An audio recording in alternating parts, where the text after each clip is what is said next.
Experiencing a key not detected message on your 2018-2021 VW Atlas with a dead key fob battery? You can still start the car. First, press and hold the brake pedal firmly.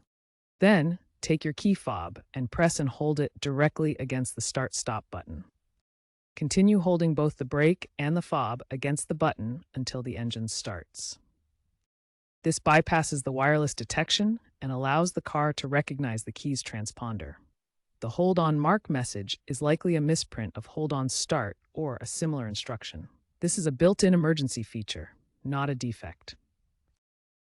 The VW Atlas keyless system relies on a CR2032 battery inside the key fob to communicate with the car.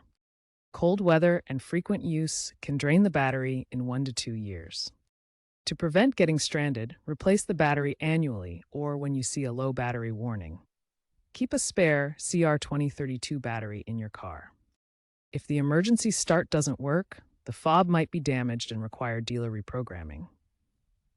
Remember that the key fob must be valid to start the vehicle, and that always pressing the brake pedal and parking the car in park is essential for safety.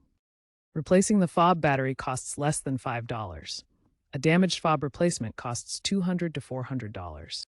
Consider that rising reports show issues for dead fob complaints have increased from 2020 to 2025. And as automotive experts say, VW's keyless system is convenient but flawed for battery issues, so it's important to test the fobs monthly.